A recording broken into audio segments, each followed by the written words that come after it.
Hi, everybody. Happy Monday to you. It's region weather meteorologist Matt Wintz. Nice to see you. We are back. I'll tell you, there's been some changes. I'm back at the studio now. You can see there's hockey on in the background, and we've got all sorts of new things here. No longer in the basement studio, so we've taken some time to change things up, get that schedule set, and I think we're going to get into routine here now, so we can do some of these region weather lives on random evenings. So hope everyone's doing well. Hopefully you can hear me okay. I've got a brand new setup here, everything working as it seems right now, so that's the good news. We've got a couple things that I want to talk about tonight. Want to kind of update you on just what's going on weather-wise. Obviously, we've got thick humidity outside. We've had showers and storms today. There's nothing severe right now. This isn't a pressing region weather live, but I want to let you know what we've got in the week ahead, because this humidity is not going away. Thunderstorm's not going to go away either. We could use the rain. I think we're going to get it this week. We've already had quite a bit out there. So we'll take you through the radars. We'll walk you step by step through the week ahead, all in this episode of Region Weather Live. And now we're going to play the video.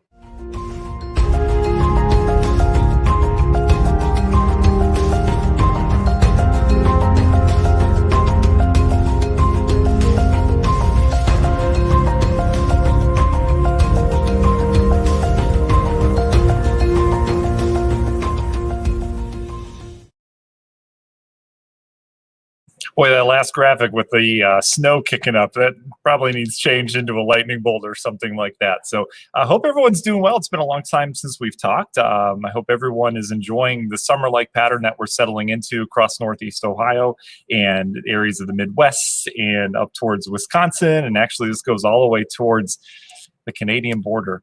How about that? They have tropical air all the way up in Canada. This is a very Floridian air mass. It's going to continue. And boy, it just jumped right into summer. So I hope you're enjoying it. I want to say hi to everyone. Hi, Jan. Hi, Debbie. Hi, Chantel. Hi, Jackie. Hi, Stephen. Boy, there's a lot of you on tonight. Brent is in Cleveland, but lives in the region. We're from Cleveland, Brent. Which one? I'm in Cleveland, but you're in the region, I think. Hi, Vicky. And hi, Dee. Glad to see you're not. What? Is that a misspelling there, Chantel? I was in the basement for a while, and we're out of the basement. We're back into the studio again. So good to be with you this evening. Let's take you through what we've got going on. We had some showers and thunderstorms this morning. We posted about that, and then things kind of quieted down for a little bit, and then the storms just kicked up once again this afternoon and some of the heating of the day. And we're seeing some now. Most of them have been kind of on a boundary that's kicked south off the lake. Nothing's been severe. We're not anticipating anything severe this week. But we may have some of the stronger storms mixed in, depending on how much energy gets in. But right now, we've got storms that continue to settle south across areas of Newton and Jasper counties. You can see the bulk of that rain's back towards Illinois. And see how it's kind of working its way south. That's along an outflow boundary. So these storms put down a lot of rain. That rain brings down a lot of air, and that air goes outwards. And when it goes outwards, it creates a new boundary or a new reason to lift. So that's what we're seeing. You see how they kind of pulse their way south. So the rest of the evening looks like this. We're done with the rain, Lake Porter, LaPorte County. I think our southern counties will likely just get some showers from this as that continues to come together off towards the west. So no big deal in terms of this evening weather. But in terms of the next couple of days, we've got more storms in the forecast. There's actually kind of a broad area low pressure in the plain states that is slowly spiraling its way in our direction. And what we have with that is literally a pinwheel of moisture coming out of the Gulf. So the models usually don't have a good handle on this pattern at all. Summertime's really difficult for the models to pick up on exactly where the thunderstorms are and where they initiate the next day. But this is the one that I think has the best handle on it because it picks up on where the storms are right now. Let's take you through it in the next 2 days. You can see how most of the activity dies tonight. We lose that daytime heating. A lot of the storms go away. But then tomorrow, we're going to do it all over again. And in fact, that area low pressure you can see is getting closer to us. And so we'll see more popcorn showers and storms, mainly during the afternoon and evening. And then you can see this is on into tomorrow night. That low pressure, that little swirl is actually right over Indiana. So that will set the stage, I think, on Wednesday for a little bit more widespread coverage of showers and storms. But you can see how it's hit or miss. No day is a washout, but some of these are going to put down some heavy downpours because we've got what we call precipitable water. That's if you were to wring out how much water's in the atmosphere, we've got really high amounts of precipitable water, so we can get some really heavy downpours out of these. We already saw some of those today, so that's going to be the case in the next couple of days. We could use the rain, but if we get some of the heavier rain, obviously we could have some flooding problems in spots depending on where those storms end up going. So when does this pattern break? Well, as we go through time, I'm going to take the latest Euro model here. You can see the Euro picking up on that little area low pressure right down in here. As it spirals our way, that's going to be really the main area of lift and main focus of showers and thunderstorms. That continues into the daytime tomorrow. We're now looking at Wednesday, the low kind of hanging out. We get into Thursday, more of the same with these popcorn showers and thunderstorms producing heavy downpours. And really, this pattern doesn't change until Friday. That low gets some legs on it. It starts to move east. So I'm going to clear us out for Saturday, but then Sunday there's another feature off towards the north that could bring some more showers and thunderstorms in here. So kind of a showery, thunderstormy forecast as it looks right now. The last thing I want to show you before we answer your questions, as we always do, are the dew points. The dew points measure how muggy it feels outside. So when you see these oranges and reds on this map, that indicates the real soupy air that we just got into. Watch what happens over the next couple of days. It just sticks around because remember that low pressure is just pinwheeling that humidity all the way up into the Great Lakes and all the way up into the Canada for that point. And you can see how we stay with dew points in the upper 60s and low 70s all the way through Thursday, Friday, and then Saturday and Sundays when we start to see some changes in here. Maybe, again, there's no telling if that's going to hold true or not, but as of right now, it does look like we are going to get a little bit of relief in here. So there's that. All right. So if anyone has any weather questions, we always like to open this up. Anything you want to ask for the week ahead. So go ahead and put those in the comments now. Until then, I just want to say it's so good to be with you this evening. It's so good to see so many of your faces on there as well. How are you guys dealing with the humidity? I know it's summertime. That's why we live up here. We get the change in seasons, but do you guys like the heat, not humidity? Do you like the humidity, not the heat? Because sometimes we don't get a choice. Every day we don't get a choice, right? Chantel says, great for my garden. Yes, it is. Boy, gardens have needed some rain around here. It has been a pretty dry spring, all things considered. So it's definitely good to get some rain out there. I know some of those downpours are pretty welcome. Rhonda says, don't mind the heat, but hate the humidity and severe weather. Rhonda, absolutely. I'm with you on that one. We had the heat over the weekend, and the humidity wasn't quite here yet. So it was hot, but boy, that humidity makes a difference, especially if you're out working in it. A lot of roofers. We have a lot of landscapers on our region weather team, and I'll tell you, it is just, it's pretty oppressive sometimes. Debbie says, staying in air conditioning, I can handle heat, but not humidity. I think we're in the same boat there. Max, hey there, buddy. Haven't had one thunderstorm in May. Crazy. Yeah. You know, I was looking at some stats. This is about 2 weeks ago, and nothing's really changed. But looking at the Midwest and the Great Lakes in general, we've had a lack of severe weather. A lot of places had their first severe thunderstorm warning about 2 weeks ago of the entire year, which would be the record latest start for any severe weather. It has been very quiet severe weather-wise. And I don't think we're complaining about that at all. But the severe weather junkies, the storm junkies, I know you're wishing for a good thunderstorm, and we really haven't had one yet this year, but plenty of time for sure. Christine says, dealing with humidity indoors, right? Jeff, same thing. I totally agree. Aaron is all into the hoodies, bonfires, and fall time. Aaron, don't rush it, all right? Because we know it's after fall, right?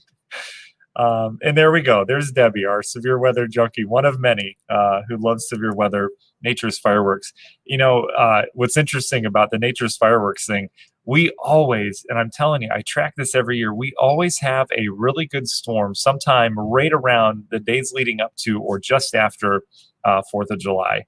And it usually has prolific lightning, like more lightning than any other storm, which is really interesting. So, so we'll see. Chantel asking, what is the 17-year big forecast? Do you want a 17-year forecast? Because I can't even tell you the next 7 days accurately, I'll be honest. So that's that. Kaysen, what about Harrisburg, Pennsylvania? Is that what we're talking about? Because same pattern there. Harrisburg, if you're talking about Harrisburg, Pennsylvania, it's the same pattern. The entire eastern half of the country has humidity right now and these pop-up storms. Storms are more concentrated, though, over by us, and it's actually hotter out east. So Harrisburg, Boston, I-95 corridor has been blazing hot, like mid-90s hot, with heat indices in the hundreds. So for sure. Derek says, hey, you've been watching the tornado reports out of Denver Airport. Yes, Derek, I haven't looked in the last 30 minutes, but I know those storms out there have been pretty big. And down in Texas, too, they had some monster storms with some big wind as well. So, yeah, and Debbie's saying that as well with the Texas storms for sure. Yeah, yeah, they've gotten hit pretty hard. Texas has had a pretty rough couple weeks. And again, it's missing us. We haven't had a whole lot. So Chantel saying bugs. Oh, Arkansas, Kaysen. Yeah, what's going on in Arkansas other than the flooding? I know they had all the bad flooding the last couple of weeks. Is there something going on now, though? I guess that's my question. Yeah, it's been rough down there. They've had a lot of rain. Louisiana got hit hard last couple of weeks with heavy rain. This pattern just has – the patterns have been very slow to move over the last couple of weeks. We've seen just not a lot of movement to cold fronts. Nothing's really sweeping through. And when you have a pattern that sticks – you're stuck with the same weather for days on end, and that's pretty much what we're in right now. But this is a little bit more typical of summer. So that's that. So the rest of the week, guys, we're dealing with humidity. Nothing's really going to change the next couple of days. If I had to pin higher rain chances on certain days, I would say the next 3 days, especially Wednesday, Thursday, and then probably Friday as this moves out. And again, tomorrow we're going to have scattered storms. So it's really hard to say one day we're going to see better coverage of rain than the others. I really think we get good scattered afternoon thunderstorms each day. So that's kind of what we're looking at. All right. All right, guys. Thanks for joining me. I hope that answers your questions the rest of the week. We didn't even talk temperatures. Temperatures are going to be highly dependent on rainfall. So if we get the storms in the morning, temperatures obviously aren't going to recover. We'll likely hit low 80s. I've got us at 83 tomorrow, 83 on Wednesday, and then a little bump up to 85 on Thursday. We'll see if that happens. And then we're back down this weekend. Not a whole lot, probably back down upper 70s, low 80s. But that humidity is sticking around until after that. Okay. Kaysen, people have been saying we're going to get hit by a tornado. I do not have Kaysen the live radar up for Arkansas right now. But if you have a tornado warning there, obviously take that seriously. I know there are some bigger storms down there. I can check real quick for you. Let's go in the radar and look down in Arkansas. Where am I at here? Let's go out of here, and we'll go back down to Arkansas.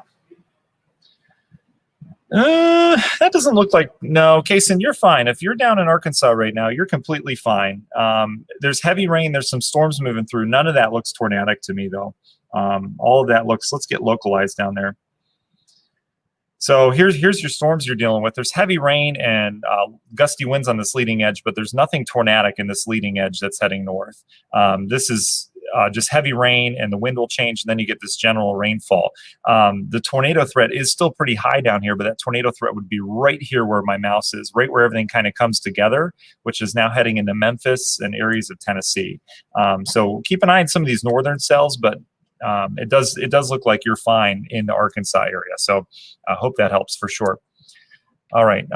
Ken's working for an insulation company in summer heat. Yeah, right. Ken, you and roofers and construction workers, my goodness, especially insulation. Oh my goodness. If it's not that foam insulation, my heart goes out to you, buddy.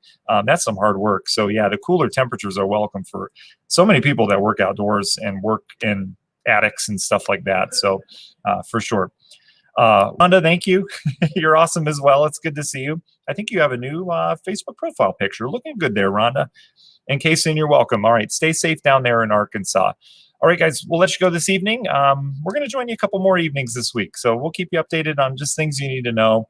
We'll give you a look aheads into the weekend, stuff like that, obviously to keep you up to date on the latest weather situation. All right, everyone have a good night. Stay warm. Keep that AC on, okay? All right, bye.